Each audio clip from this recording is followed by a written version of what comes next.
Toan had always believed that love, once found, should be protected at all costs. He, the fearless CEO who had faced hostile shareholders and treacherous competitors, thought he was prepared for anything. But nothing could have prepared him for this. It was a quiet evening in the new house he had prepared for Tu Diem. The breeze carried the faint scent of jasmine from the garden. The curtains swayed softly, and in that peaceful moment, Toan thought his life had finally found its balance. Diem was upstairs arranging the books he had bought for her, and his mother, though still cautious, had begun to speak to Diem with unexpected gentleness. Just when he allowed himself to think that happiness was finally within reach, the doorbell rang. Once, twice, then impatiently, a third time.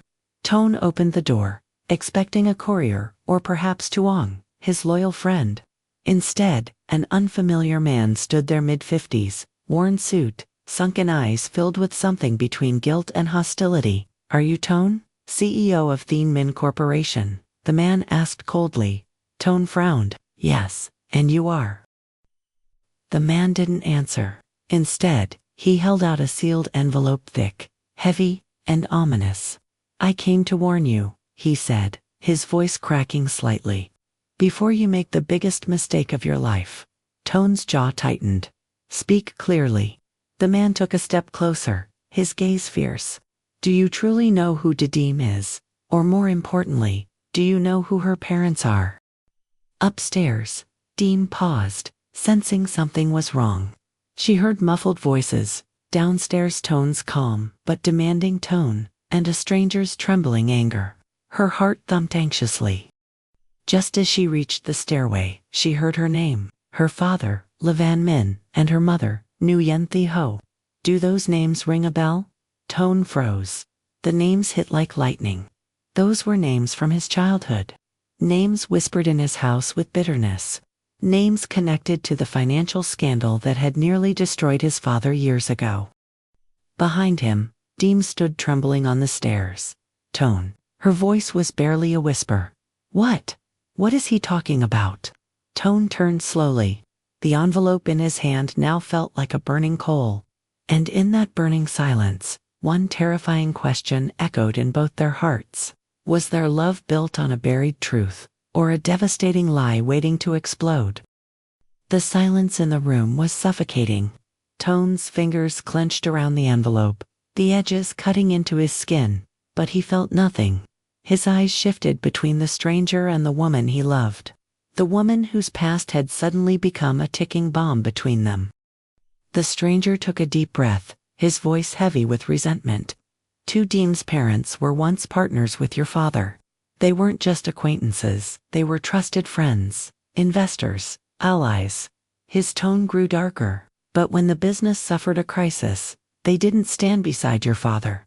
They turned their backs. And worse, they took everything they could before they ran. The words crashed through the air like thunder. Diem's lips trembled. "No, that's not true. My parents were honest. Good people," the man snapped. "That's what they told you, didn't they? But I was there. I saw how your father forged contracts, how your mother persuaded investors to pull out at the last second. They left Toan's family drowning in debt." Toan's pulse throbbed in his ears. Pieces of old memories resurfaced, his father shouting in despair, his mother crying in the kitchen, the day they sold their house. His chest tightened. Was this because of Diem's parents? Diem staggered back, her world collapsing. She had never known much about her parents' past. They had died when she was young, leaving behind vague stories about hardship and betrayal, but never admitting they had been the betrayers. Tears blurred her vision. "Toan," she whispered, her voice breaking. I didn't know. Please believe me." Toan's throat tightened, but words wouldn't come. His heart wanted to hold her. His mind whispered danger, and behind him, the stranger delivered the final blow. "Listen to me, CEO Toan. If you stay with her, you'll be spitting on the suffering your parents endured. Are you willing to betray your blood for the daughter of their enemy?" Diem covered her mouth, choking back sobs. Toan finally spoke, but not to her. His gaze hardened at the stranger. "Get out. he said quietly. The man scoffed. So you choose her? I said get out. The door slammed. Silence returned, but now, it was no longer peaceful. It was the silence before something breaks. Diem looked at him through trembling tears. Toan, what are you thinking? Toan inhaled shakily. For the first time in his life, he didn't have an answer. The following morning, the storm arrived. Toan's mother, Madame Lan, had overheard enough of the conversation to piece together the truth. She stormed into the living room, her eyes sharp as steel. Diem stood frozen near the window, pale and fragile, while Toan sat on the couch, his head bowed in silence. So it's true? Madame Lan said coldly. Her parents, the very ones who nearly destroyed our family, left scars that we still carry today, and you bring her into my house. Diem clasped her trembling hands together. Auntie, please, I didn't know. I was a child when they passed away. I never... Silence. Madame Lan's voice cracked like a whip. Do you think ignorance erases guilt? Do you think love can cover the blood and tears my husband shed because of your family? Toan stood, his voice low but firm. Mother, that's enough. Madame Lan turned to him, her face flushed with fury. Enough. Toan, are you blind? This girl is the daughter of traitors. If you marry her, you disgrace your father's name. You spit on everything I sacrificed to raise you. The words pierced Diem like knives. Her knees weakened, but she forced herself to stay upright. She looked at Toan with tear-filled eyes, desperate for him to speak, to defend her, to choose her. But Toan hesitated. His fists clenched at his sides, his heart torn between the woman he loved and the mother who had raised him in hardship. The weight of generations pressed on his shoulders, suffocating him. Madame Lan took a step closer, her voice trembling now, not with anger, but with pain. If you choose her, Toan, then you are no longer my son. The room went deathly silent. Diem gasped softly, tears streaming down her cheeks. She wanted to run, to escape before she shattered everything Toan held dear. Toan, her voice broke, I can't let you lose your family because of me. She turned abruptly, rushing toward the door. Toan, Madame Lan called sharply. Toan, Diem whispered, her last plea, her last goodbye. And Toan stood frozen between them, between duty and love, between the past and the future, unable to move, unable to breathe. Diem didn't wait for Toan's answer.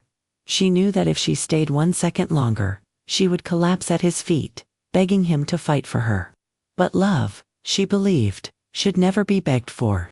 She ran out of the house, barefoot, tears blurring her vision as she stumbled across the stone path. The early morning air was cold, biting at her skin, but nothing could numb the pain inside her chest. Behind her, Toan remained rooted in place, every muscle in his body strained, every heartbeat screaming at him to run after her. But his mother's words weighed on him like chains. If you choose her, then you are no longer my son. His mind was chaos. His heart was on fire. He heard the door slam shut behind Diem and, with it, something inside him cracked. Finally, he moved. Toan, stay where you are, his mother commanded. He turned toward her, his voice trembling with barely contained anguish. Mother, please. Don't make me choose like this. Madame Lan's eyes glistened, but her voice remained cold. Then don't. End it right here, right now. Toan stared at her for a long moment, a son begging silently for mercy. But when none came, he made his choice. He ran. Outside, Diem was already halfway down the street, clutching her bag to her chest. She didn't know where she was going. She didn't care. All she knew was that she couldn't stay, not when her existence had reopened old wounds she never knew existed. Toan, forgive me, she whispered between sobs, suddenly, to Diem. Her footsteps faltered. She turned, breathless, and saw him, Toan, racing toward her like a man possessed. His hair disheveled, his eyes red, his expression raw with desperation. He stopped in front of her, chest heaving. Why did you run? He demanded, voice cracking. Because, Diem choked. I don't want to be the reason you lose your mother. Toan's eyes softened, but his voice was fierce. And I don't want fear to be the reason I lose you. Diem shook her head violently. No, Toan. This isn't just about us. Your family suffered because of mine. Your mother will never forgive me. Even if you choose me now, one day you will regret it. Toan grabbed her shoulders, eyes burning with conviction. I don't know what tomorrow holds. I don't know how to heal the past. But I know one thing, losing you is the only thing I will regret for the rest of my life. Diem's lips trembled. Tears spilled faster. Toan, she whispered. His grip tightened as if letting go meant losing her forever. Give me time. Give me the chance to make things right. Don't disappear on me, please. Diem looked into his eyes, saw the storm, the fear, the determination, and for the first time since everything fell apart, she hesitated, not to leave, but to stay. Diem didn't answer immediately. She stood trembling in Toan's arms, her heart screaming to believe him, yet the shadow of guilt still clung to her like a curse. Toan, she whispered, her voice fragile as glass, I'm scared. Even if we stay together, even if you fight for me, what if your mother never accepts me? What if your family rejects you because of me? Toan exhaled slowly, his forehead resting against hers. Then I will stand alone if I must. But I will not stand without you. Her breath caught. His hand gently wiped the tears from her cheeks, and then, more firmly, I will face my mother. I will face the past, but I won't let history decide our future. Diem's resistance crumbled. With one last tearful breath, she nodded a silent agreement, fragile yet brave.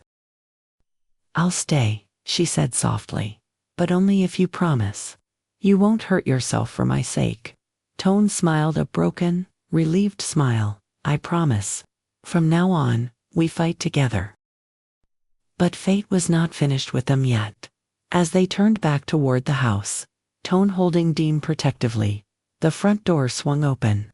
Madame Lan stood at the entrance, eyes red, jaw clenched, her pride warring with grief. She had heard everything. For a long moment, she said nothing. Her gaze fell on their joined hands, her lips pressed into a thin line, not acceptance, but not rejection either. Finally, she spoke in a low, trembling voice. If you insist on walking this path, Toan, then prove to me that this girl is worth defying our past for.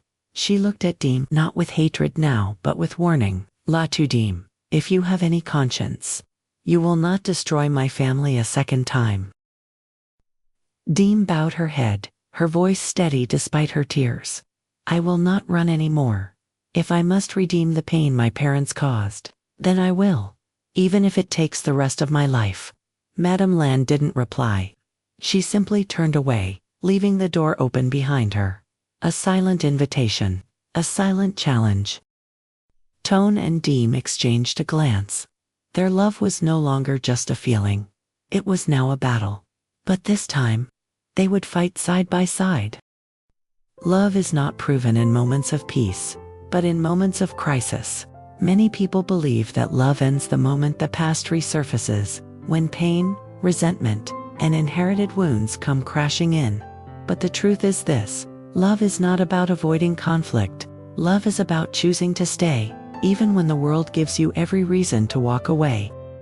Toan and Tu Diem's story teaches us that we are not defined by our parents' mistakes. The past may shape us, but it should never imprison us. Diem carried a burden she didn't even know existed, yet instead of running forever, she chose to face it with courage. Forgiveness is not weakness, it is strength. Madame Lan had every reason to hate, but hatred only prolongs pain. Letting go is not about forgetting what happened, but choosing not to let it destroy the future. True love is not possession, but perseverance. Toan did not love Diem only when it was easy. He loved her when it cost him something. That is the purest form of devotion. In the end, love is not about saying I need you. It is about saying, even if the world stands against us, I choose you. And sometimes, that choice alone is powerful enough to rewrite destiny.